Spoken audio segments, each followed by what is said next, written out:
Hello again. We are nearing the end of our study of the Hebrew feasts.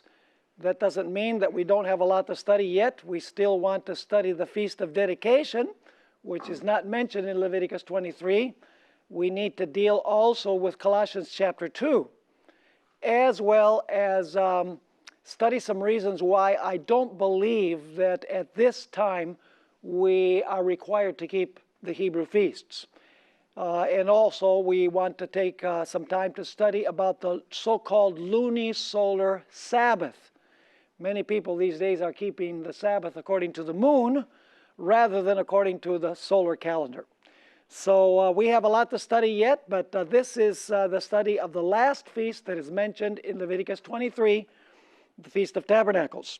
And we will begin by reading from Leviticus chapter 23 and verses 33 to 36. Leviticus 23, verses 33 to 36.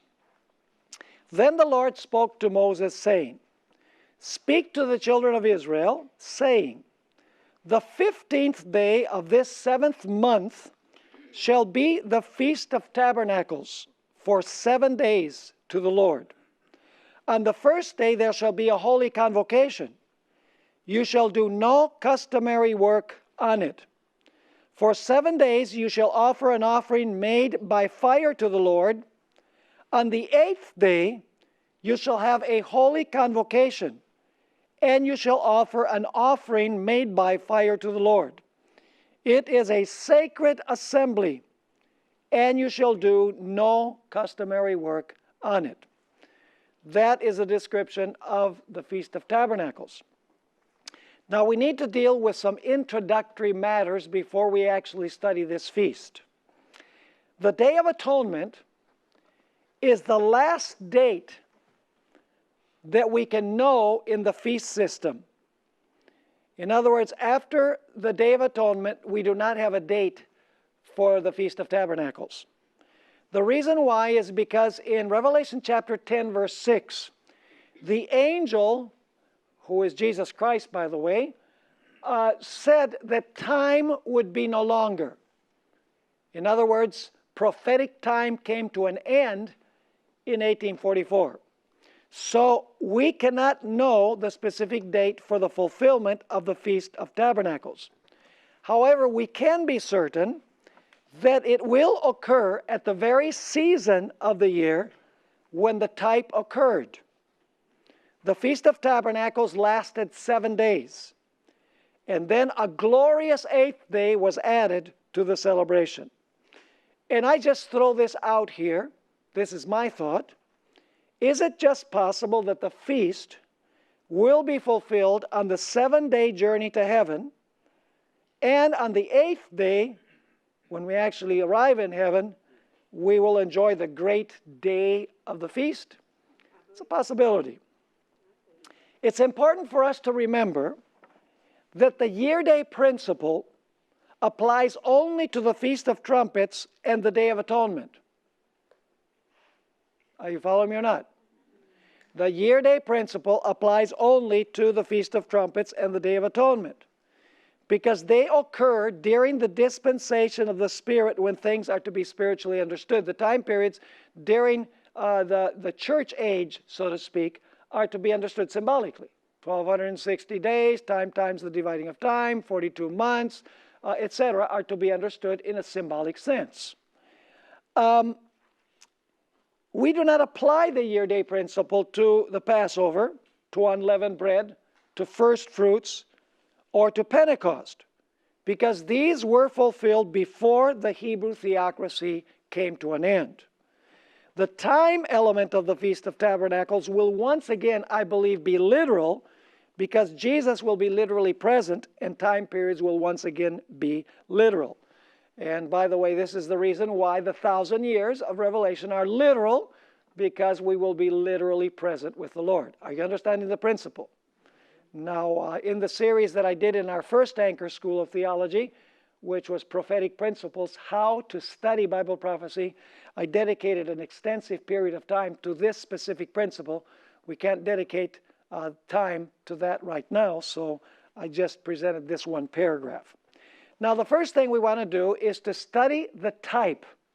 In other words, the Feast of Tabernacles as it was celebrated by the Jews.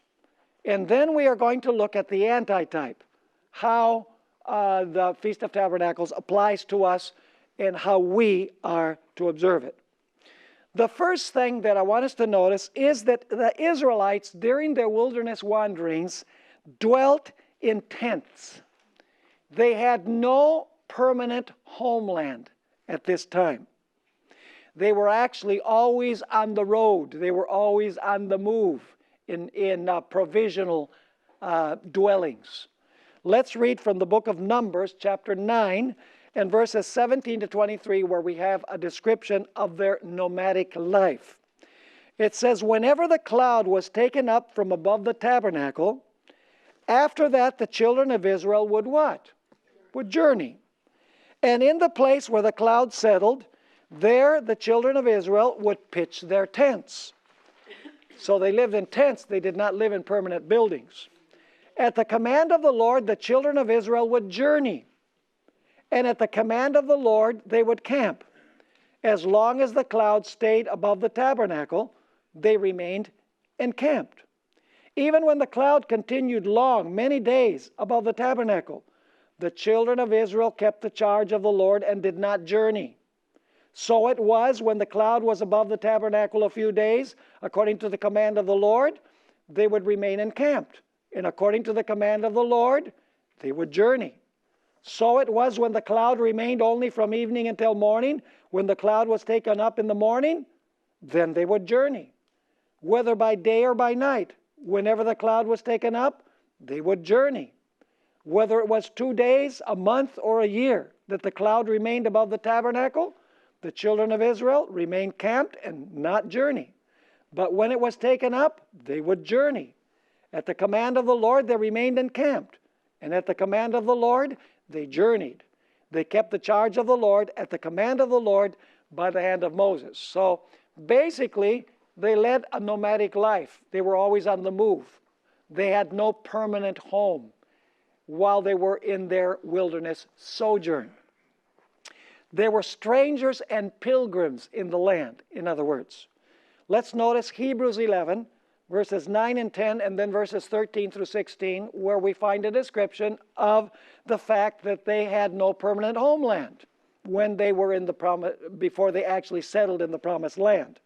It says there, by faith, he, that is Abraham, dwelt in the land of promise as in a what? As in a foreign country. Dwelling in what? Dwelling in tents with Isaac and Jacob, the heirs with him of the same promise. For he waited for the city which has foundations, whose builder and maker is God. Verse 13, these all died in faith, not having received the promises, but having seen them afar off, were assured of them, embraced them, and confessed that they were what? Strangers and pilgrims on the earth. For those who say such things declare plainly that they seek a what? A homeland. And truly, if they had called to mind that country from which they had come out, they would have had opportunity to return. But now they desire a better, that is a heavenly country. Therefore God is not ashamed to be called their God, for he has prepared for them a city. So basically, Abraham, Isaac, and Jacob, they lived in tents. And the children of Israel also lived in the land, in the wilderness. When they were going to the land, they also lived in provisional dwellings. By the way, this explains the reason why at the Feast of Booths, they were in booths. They actually made homes out of, some had tents, some made homes out of, provisional homes out of branches of trees and so on, because they were commemorating the fact that during their sojourn, they had no settled home. They were always on the move. Now, it's important to recognize that at the Feast of Tabernacles, all males were supposed to be present. And of course, that would most likely include their families as well, because they weren't going to travel by themselves. Notice what we find here in the book of Exodus, chapter 23 and 14 through 17. There were 3 festivals where all of the males, 12 years and older, had to be there. The 3 harvest festivals. Passover, unleavened bread. Pentecost, and the Feast of Tabernacles. It says there, 3 times you shall keep a feast to me in the year. You shall keep the Feast of Unleavened Bread. You shall eat unleavened bread 7 days, as I commanded you, at the time appointed in the month of Abib. That's the same as Nisan. For in it you came out of Egypt. None shall appear before me empty. And then you have the next feast, and the Feast of Harvest, the first fruits of your labors which you have sown in the field. And then the third, and the Feast of Ingathering, that's the Feast of Tabernacles, at the end of the year, when you have gathered in the fruit of your labors from the field. 3 times in the year, all your males shall appear before the Lord God. And of course, when the males appeared, also their families went with them, because they were heads of household. Ellen White amplifies this in Desire of Ages, page 448, where she writes, the feast continued for 7 days, and for its celebration, the inhabitants of Palestine, with many from other lands, left their homes, that is, they left their permanent homes, and came to Jerusalem. From far and near, the people came, bringing in their hands a token of rejoicing. Old and young, rich and poor, all brought some gift as a tribute of thanksgiving to him who had crowned the year with his goodness and made his paths drop fatness. Everything that could please the eye and give expression to the universal joy was brought from the woods. The city bore the appearance of a beautiful forest, because they built these provisional dwelling places during the Feast of Booths, 7 days, and then they added an 8th day. And all Israelites, basically, the heads of household with their families, were supposed to appear there for the Feast of Tabernacles. Now, the Feast of Tabernacles was a season to thank God for his goodness, for the way God had been good with them in their wanderings through the wilderness, where they had had temporary dwellings. You see, God had given Israel water from the rock. He had given them manna from heaven. He had led them by a pillar of cloud and by a pillar of fire. Their shoes and their clothing had not worn for 40 years. Can you imagine having a suit for 40 years and not having it as new as it was before 40 years later? And their shoes did not wear. God certainly was good to them during their wilderness wanderings. And of course, the purpose of the Feast of Booths was to give thanks to God. It was a season of thankfulness to God for the way in which he had been with them in their wilderness sojourns. In fact, we find in Desire of Ages, page 448, these words. This feast was not only the harvest thanksgiving, but the memorial of God's protecting care over Israel in the wilderness. In commemoration of their tent life, the Israelites during the feast dwelt in booths or tabernacles of green boughs. These were erected in the streets, in the courts of the temple, or on the housetops. The hills and valleys surrounding Jerusalem were also dotted with these leafy dwellings and seemed to be alive with people. So the Feast of Tabernacles was a celebration of how God had blessed them and brought them to this point, brought them to the Promised Land, and how he had blessed them during their sojourn through the wilderness. Incidentally, by this time, their enemies had been subdued. Did they have to overcome enemies to finally settle in the Promised Land? Of course they did. God fought for them, didn't he? And finally, when they conquered the Promised Land, they had relief from their what? They had relief from their enemies. And that's an important point when we come to the book of Revelation. We'll deal with that later. The enemies had been subdued, and now they had rest. The word rest, many times in the Old Testament, is speaking about when they settled in Canaan and their enemies had all been destroyed and expelled from the land. Now, this was a season of rejoicing, of great rejoicing. And the rejoicing was for 3 reasons. Number 1, God had blessed them in their wilderness wanderings. Number 2, their sins had just been blotted out on the Day of Atonement, just a few days previous to this. And in the third place, They were thankful because an abundant harvest of fruit had been brought in. The grapes, the olives, and the dates had been gathered in, and they were thanking God for the abundant harvest. So 3 reasons. Number 1, because God had blessed them in their wilderness wanderings. Number 2, their sins had been blotted out, and their enemies, by the way, had been destroyed. And now they wanted to thank the Lord for the abundant harvest. Ellen White describes the joy and the singing of this feast.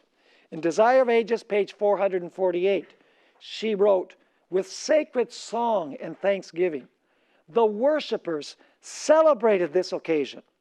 A little before the feast was the Day of Atonement, when, after confession of their sins, the people were declared to be at peace with heaven. Thus the way was prepared for what? For the rejoicing of the feast. So was the Day of Atonement a day of rejoicing? The Day of Atonement, was that a day of rejoicing? No, the Day of Atonement was not a day of rejoicing.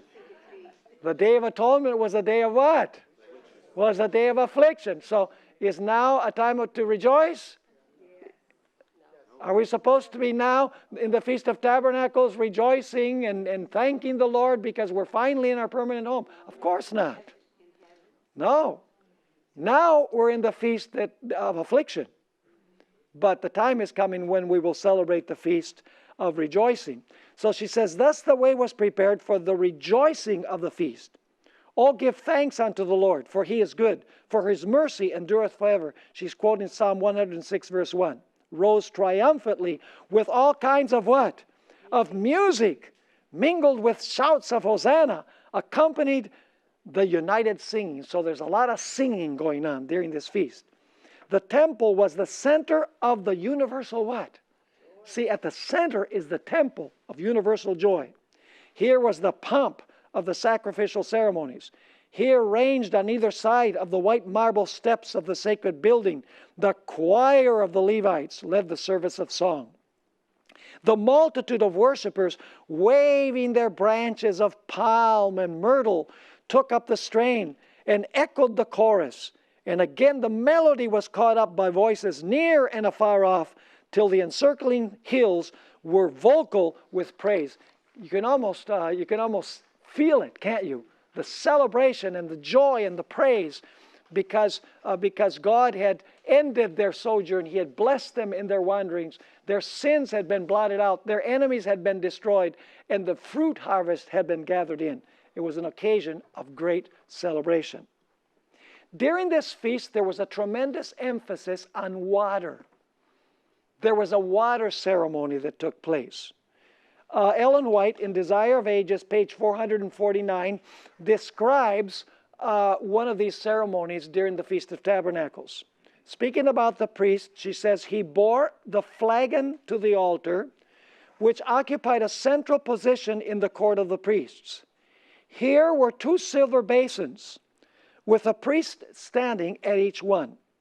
The flagon of water was poured into one, and a flagon of wine into the other.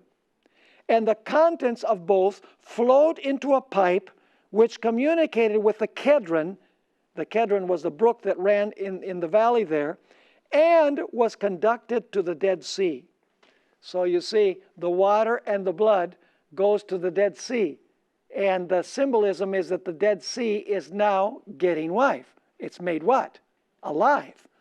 And so she continues writing, this display of the consecrated water represented the fountain that at the command of God had gushed from the rock to quench the thirst of the children of Israel.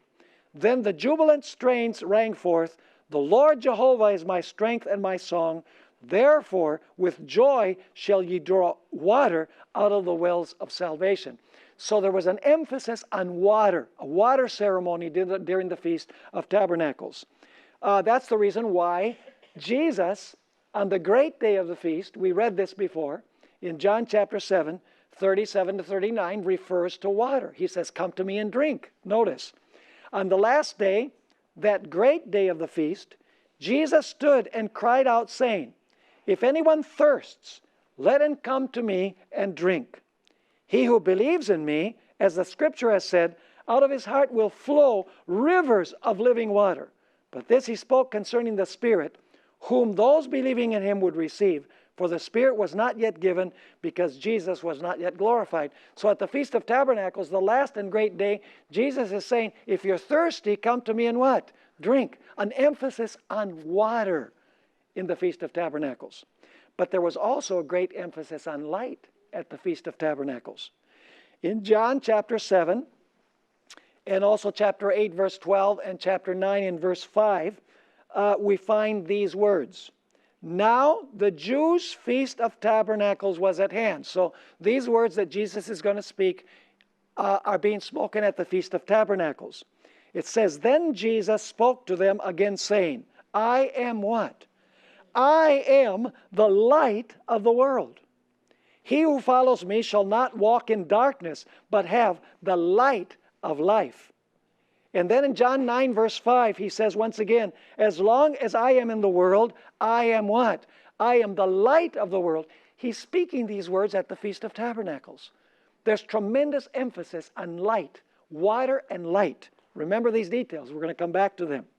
Ellen White in Desire of Ages 463 speaks about the light aspect of the Feast of Tabernacles. I read now from that page. Then spake Jesus again unto them, saying, I am the light of the world.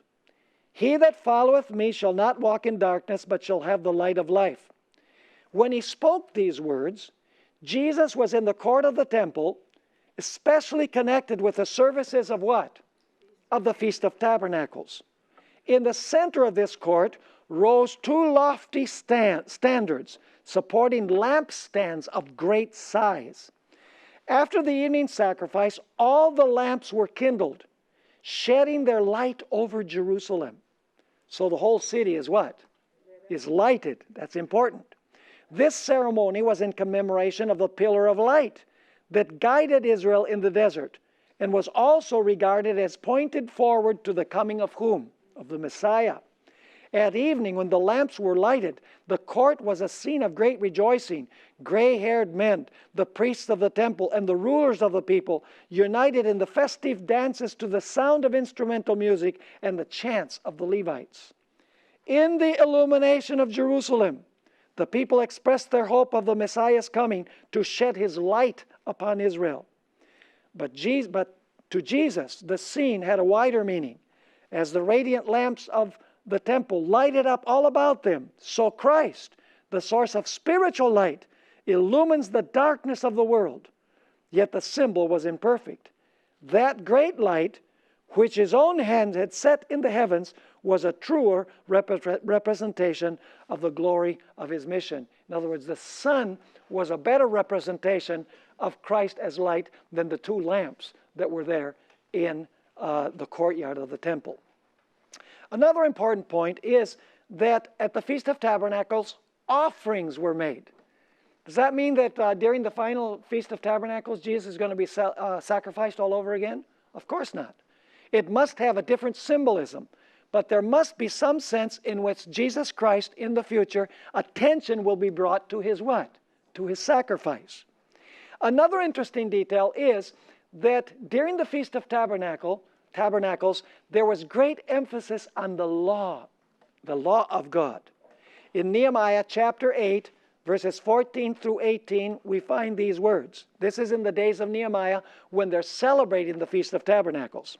And they found written in the law, which the Lord had commanded by Moses, that the children of Israel should dwell in booths during the feast of the 7th month, and that they should announce and proclaim in all their cities and in Jerusalem, saying, Go out to the mountain and bring olive branches, branches of oil trees, myrtle branches, remember now, palm branches, and branches of the leafy trees to make booths, as it is written.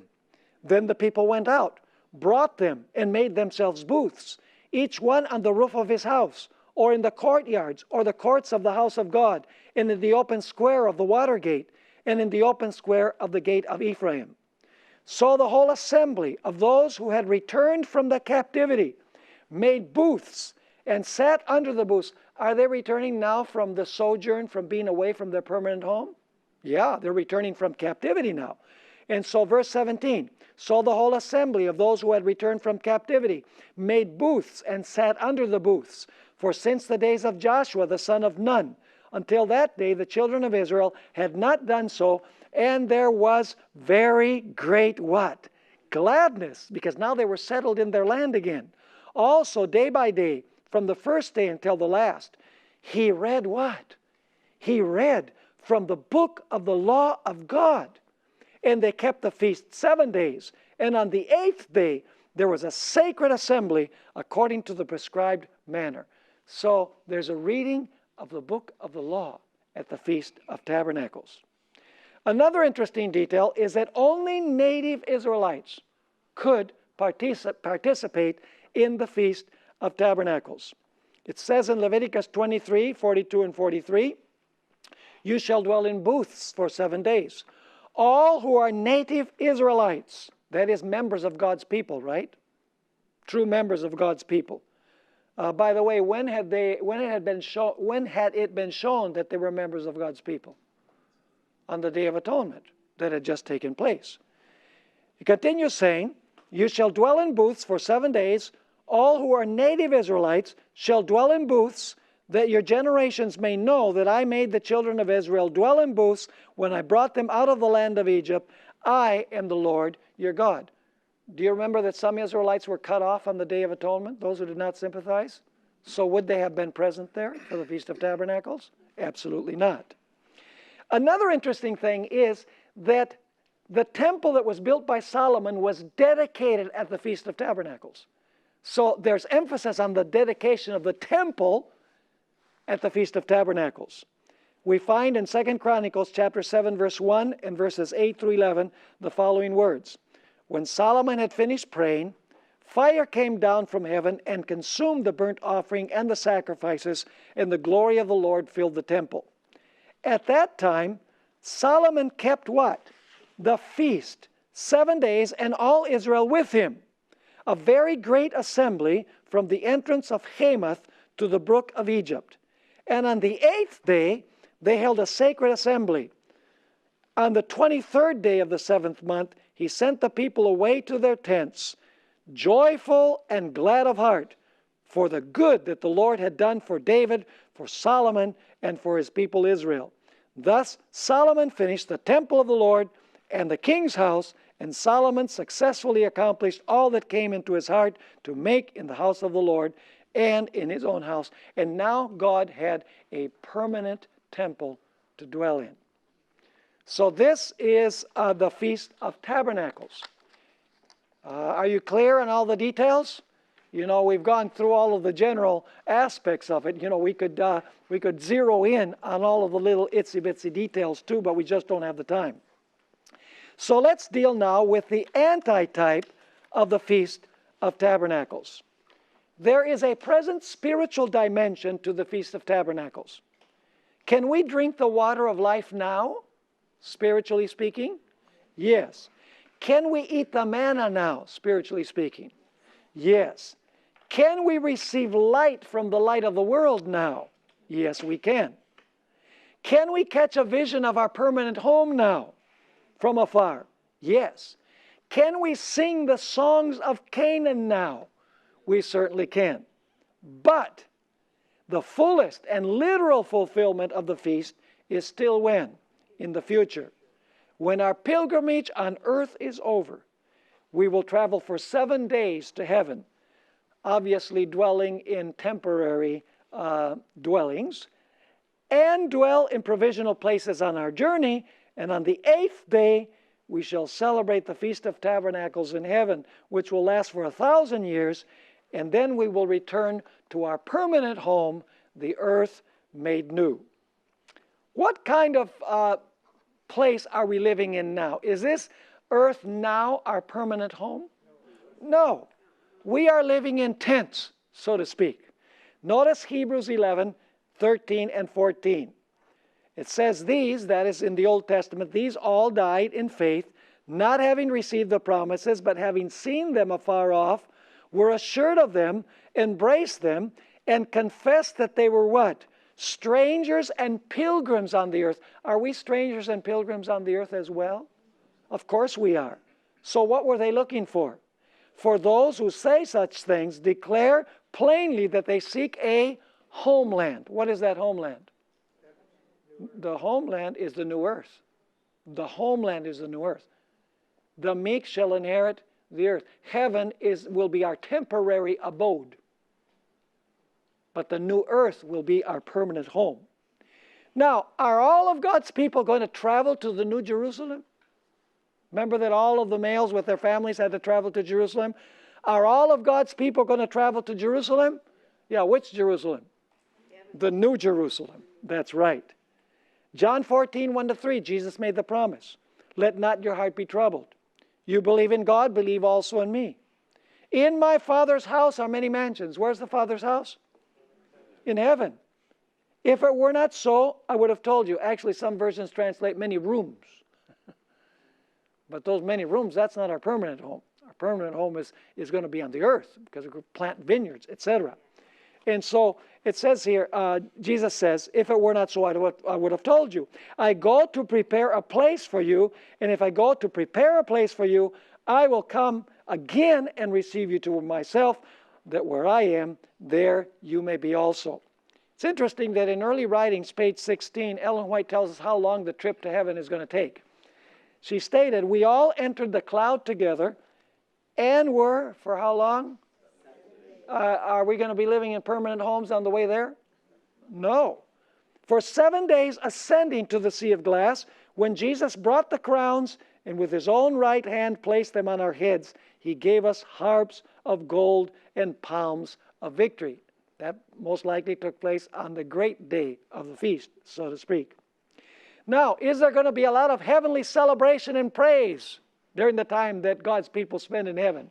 Absolutely. Let's notice Revelation chapter 7, verses 9 and 10. After these things I looked, and behold, a great multitude which no one could number, of all nations, tribes, peoples, and tongues, standing before the throne and before the Lamb, clothed with white robes. What do they have in their hands? Remember the palm branches at the Feast of Tabernacles? With palm branches in their hands. This must be the celebration of Tabernacles. And crying out with a loud voice, saying what? Salvation belongs to our God who sits on the throne and to the Lamb. So they're singing. Revelation 19 adds to the picture. It says in verse 1, and I heard, as it were, the voice of a great multitude, as the sound of many waters, and as the sound of mighty thundering, saying, Hallelujah. This verse is actually verses 7 and 8. Hallelujah. For the Lord God omnipotent reigns. Let us be what? Be glad and rejoice and give him glory. For the marriage of the Lamb has come. Actually, it's the marriage supper of the Lamb. Where is that marriage supper going to take place? It's going to take place in heaven. It says, and his wife has made herself ready. So, at the Feast of Tabernacles, there was great singing and there were happiness and there was joy. Because their pilgrimage was what? Was over. And because their sins had been taken care of on the Day of Atonement. And because the harvest of fruit had been what? Had been gathered in. Notice this rather long passage from Ellen White where she describes the rejoicing at the Feast of Tabernacles.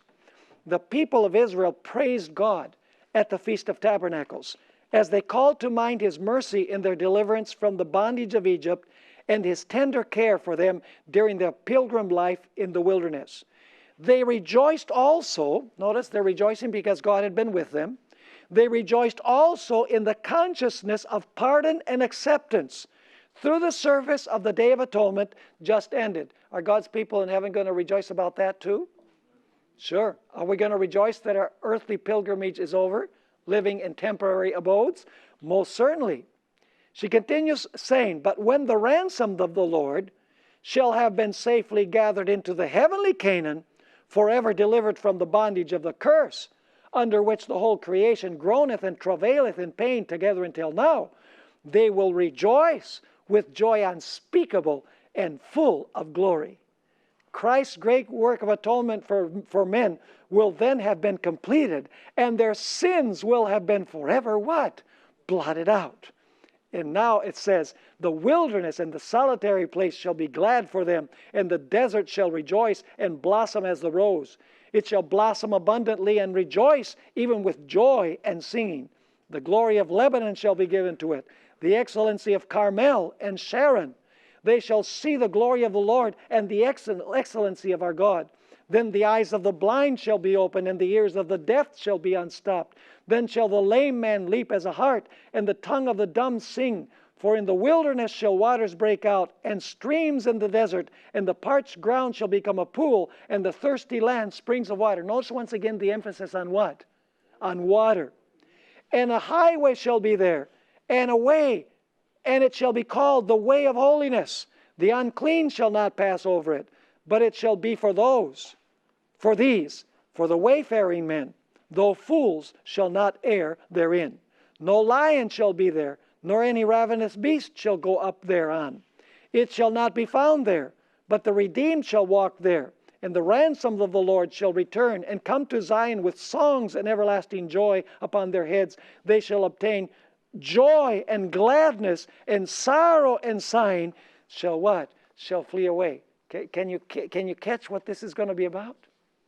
It's going to be a great celebration with singing, with rejoicing, with joining the heavenly choirs in the singing.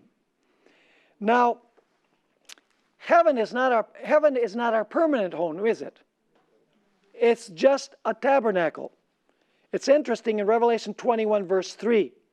It says, "And I heard a loud voice from heaven saying, Behold, the tabernacle of God is with men, and he will dwell with them, and they shall be his people." See, at this point, it's not talking about the settling in the new earth. It's talking about something that is going to happen in the future, because the verbs are future. "Behold, the tabernacle of God is with men, and he will dwell with them. They shall be his people. God himself will be with them and be their God." I find it interesting that in 2 Corinthians chapter 5 and verse 4, even our present body is called a tent. The Apostle Paul says we now live in a tent. But then when we get our resurrection body, we will have a building, a permanent building, our permanent body. So even our sojourn here, our body is spoken of as a tent. But when we get there, we will have our permanent building. And of course, heaven is not our permanent home. Heaven is only a place where we will camp out to celebrate the final day of the Feast of Tabernacles, to then come to this world, because the Bible says that the meek will inherit what? The earth. Let me ask you, in the New Jerusalem, is there a big emphasis on water? You remember water at the Feast of Tabernacles?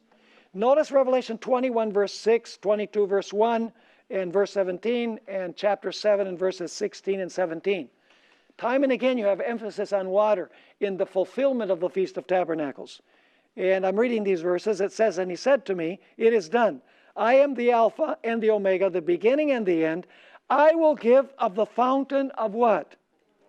Of the water of life freely to him who thirsts." See, there's an emphasis on water.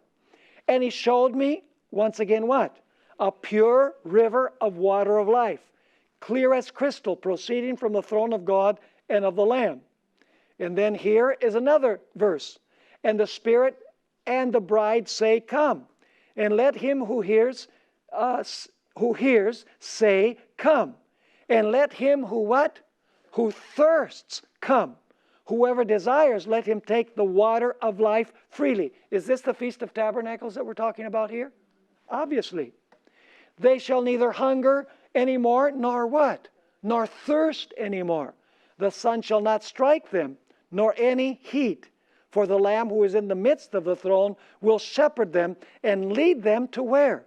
To living fountains of waters. And God will wipe away every tear from their eyes." By the way, this is not only spiritually speaking about water. We're going to really drink the water of life from a real river, because there is a real river up there.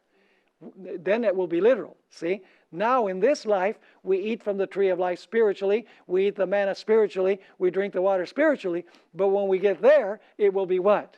It will be literal. So we have this emphasis on the water in the Feast of Tabernacles. And also in the future when the Feast of Tabernacles is fulfilled. Now, this reminded me of the song. You remember the ceremony where you have one flagon with water and the other one with grape juice, and they're poured together. They go through the tube to the Kedron and then to the Dead Sea. You remember when Jesus died on the cross, what came out? Water mixed with blood. And so you have this song, Rock of Ages, cleft for me, let me hide myself in thee. Let the water and the what? And the blood from thy riven side which flowed be of sin the double cure, cleanse me from its guilt and its also what? And its power. So there's emphasis on water. And we will drink from the water. Literally we'll drink from the water. But of course, spiritually, it represents the Spirit that was given to us during our earthly sojourn. Is there a great emphasis on light in the holy city, where we will dwell temporarily? Absolutely. Notice Revelation chapter 21 and verse 23. The city had no need of the sun or of the moon to shine in it, for the glory of God illuminated it. The Lamb is its light, and the nations of those who are saved shall walk in its light. This is chapter 22 and verse 5. And the kings of the earth bring their glory and honor to it. There shall be no night there. They need no lamp nor light of the sun, for the Lord God gives them light, and they shall reign forever and ever. So once again, at the Feast of Tabernacles in the New Jerusalem, we will not need the light of the sun or the moon, because the glory of the Lord will be so great that it will be like the sun and the moon don't exist, although they are there.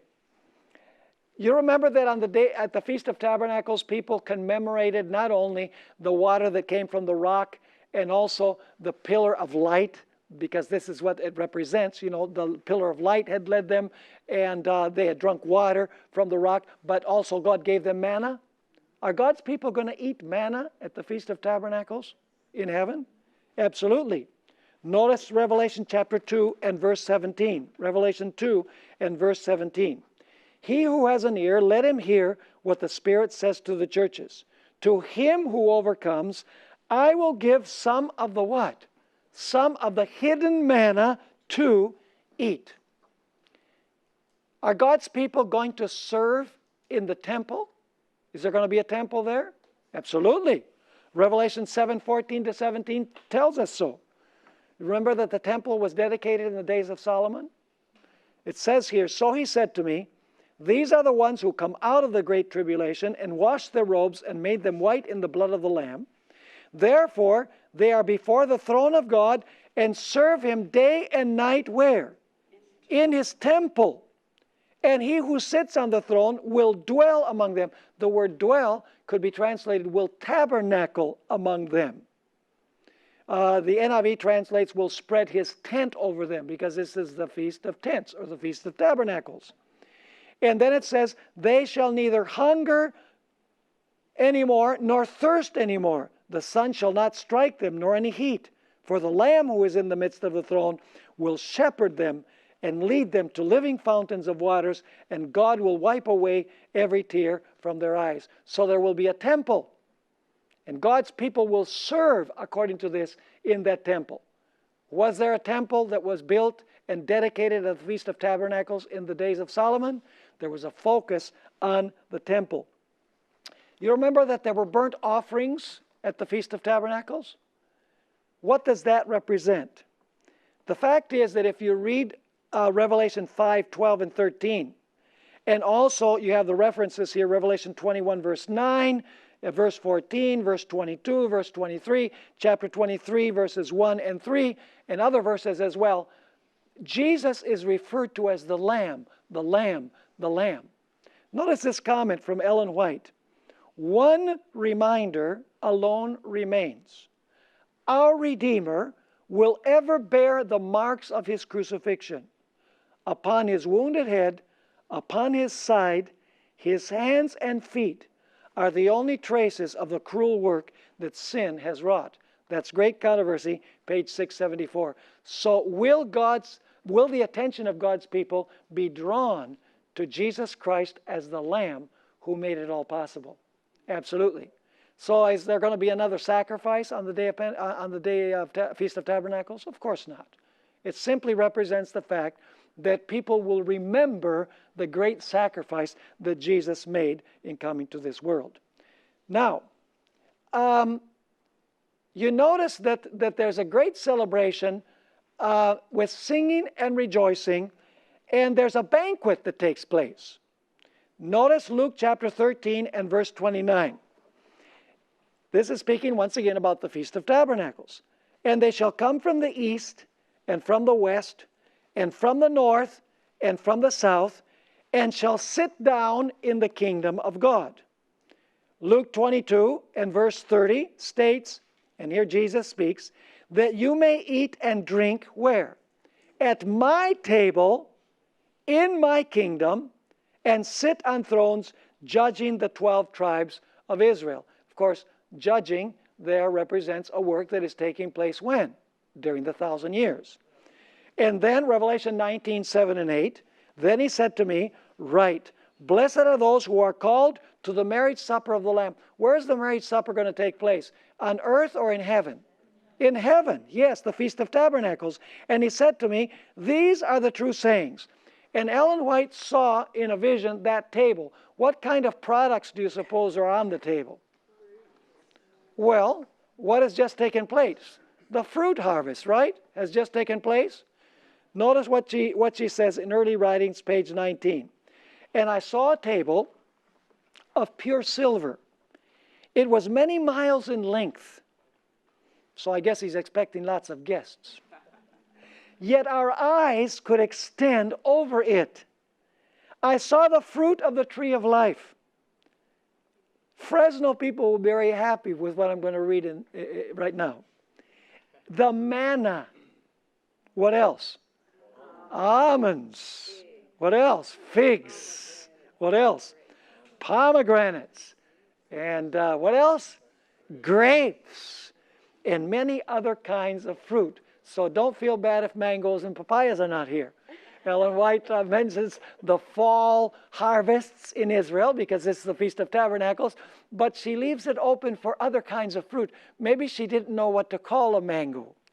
I don't know that she knew what mangoes were or papayas were. But take comfort. There were probably tropical fruits there as well. Do you remember that only Israelites could partake of the Feast of Tabernacles? Who will be the only ones that will be able to participate of the final Feast of Tabernacles? Only those whose names have been retained in the book during the Day of Atonement. Notice Daniel chapter 12 and verse 1. At that time Michael shall stand up, the great prince who stands watch over the sons of your people. There shall be a time of trouble such as never was since there was a nation. 144,000 will live during this period, folks. Even to that time, and at that time your people shall be delivered, every one that is found written where? In the book. When were their names retained in the book? Before they go through this time of trouble. When were they retained? When their name came forth in the judgment during the Day of Atonement. We find in Revelation 3 verse 5, he who overcomes shall be clothed in white garments, and I will not blot out his name from the book of life. So is it possible to have names blotted out? Sure. Can people be cut off from among God's people in the Day of Atonement? Absolutely. I will not blot out his name from the book of life, but I will confess his name before my Father and before his angels. Exodus 32 has the story of Moses interceding for Israel when they sinned. And the Lord said to Moses, whoever has sinned against me, I will what? I will blot him out of my book. In other words, a person who continues in sin will be blotted out of the book, will be cut off from among God's people. And of course, we're reminded of Leviticus 23, 29, and 30, where it says, for any person who is not afflicted in soul on that same day shall be what? Shall be cut off from his people. Now I'm going to skip the next paragraph. You can read it because it covers far more than what we're able to cover in the minutes that we have left. But I do want to go to this section that is titled, Why Are We Still Here? Why are we still in our wilderness sojourn and not there? I want to read several statements of Ellen White in closing. Evangelism, page 696. We may have to remain here in this world because of insubordination many more years, as did the children of Israel. But for Christ's sake, His people should not add sin to sin by charging God with the consequence of their own wrong course of action. We say, why does God delay? Why don't you come, Lord? Like we're blaming Him. We should not blame Him. The blame lies with us. Manuscript 4, 1883. Ellen White wrote, it was not the will of God that the coming of Christ should be thus delayed. God did not design that His people Israel should wander 40 years in the wilderness. He knew they were going to, but He didn't design it that way. He promised to lead them directly to the land of Canaan and establish them there, a holy, healthy, happy people. The idea was to get there quickly, wasn't it? But those to whom it was first preached went not in because of unbelief. She's quoting Hebrews chapter 3. Their hearts were filled with murmuring, rebellion, and hatred, and He could not fulfill His covenant with them. The flagon of water was poured. Oh, this is out of place here. She continues, just cross off those last 3 lines. Evidently it was cut and pasted in the wrong place. She does continue, for 40 years did unbelief, murmuring, and rebellion shut out ancient Israel from the land of Canaan. The same sins, notice this, the same sins have delayed the entrance of modern Israel into where? Into the heavenly Canaan. In neither case were the promises of God at fault.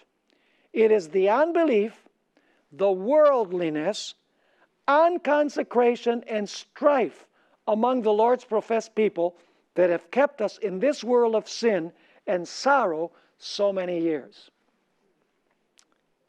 You know, we should reach the point where we long for Jesus to come, like Ellen White did. You know, when she caught a glimpse of that table in heaven with all these different kinds of fruit, she didn't want to come back. She had seen heaven. So if we see heaven, we certainly don't want to make this earth our home. I want to read this passage from Early Writings, pages 19 and 20. Ellen White states, I asked Jesus to let me eat of the fruit. She wanted to eat of the fruit of the tree of life. He said, not now. Those who eat of the fruit of this land go back to earth no more. But in a little while, if faithful, you shall both eat of the fruit of the tree of life and drink of the water of the fountain.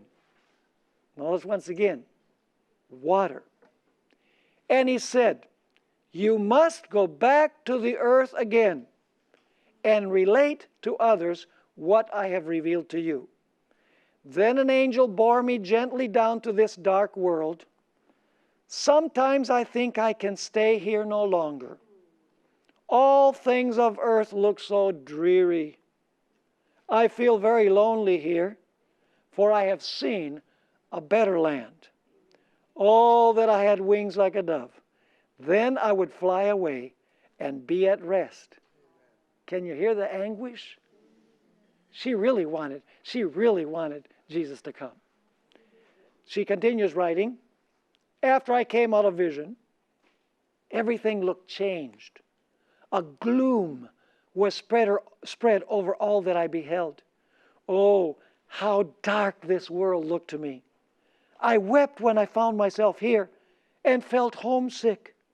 I had seen a better world, and it had spoiled this for me.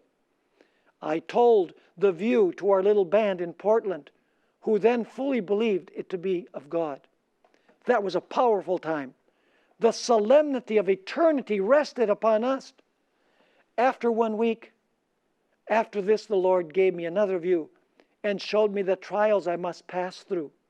and that I must go and relate to others what he had revealed to me, and that I should meet with great opposition and suffer anguish of spirit by going. However, said the angel, the grace of God is sufficient for you. He will hold you up. Early Writings, pages 19 and 20. And of course, this is Ellen White's first vision. I don't think she had any idea the anguish that she was going to go through. Not primarily from those individuals that were not members of the remnant, but from those individuals who claimed to be members of the remnant. Constantly, during her ministry, her inspiration was questioned. Her counsel was questioned. She was attacked. Her visions were attributed to mesmerism, which is hypnotism. She was rejected many, many times. She became ill. I mean, she actually came to the point of almost dying several times. She suffered with rheumatoid arthritis during the time that she was writing Desire of Ages. Certainly, she desired heaven to come. And she fulfilled her mission. 70 years she fulfilled her mission. And we have the benefit of her writings. And I believe that one of the reasons why we are not in the kingdom is because we have ignored and in some cases rejected this wonderful gift and failed to implement the counsel that she gave into our own personal and practical life. That's what God is waiting for. Ellen White rests in the grave. She will rise to new life very soon. And then she will once again see the better land. I pray to God that we will feel the same passion for heaven and for the new earth that Ellen White felt. That we will not focus on things here. That we will focus on the great celebration to come. The great celebration in heaven. And then our permanent dwelling here on earth. For the Bible tells us the meek will inherit the earth. Then we will eat manna. We will drink the water from the river of life. We will be in the presence of God who is light. And we will live not just for a few years and get sick, but we will live in a land where there will be no more sickness, no more pain, no more sorrow, no more death. May that hope burn bright and strong in our hearts.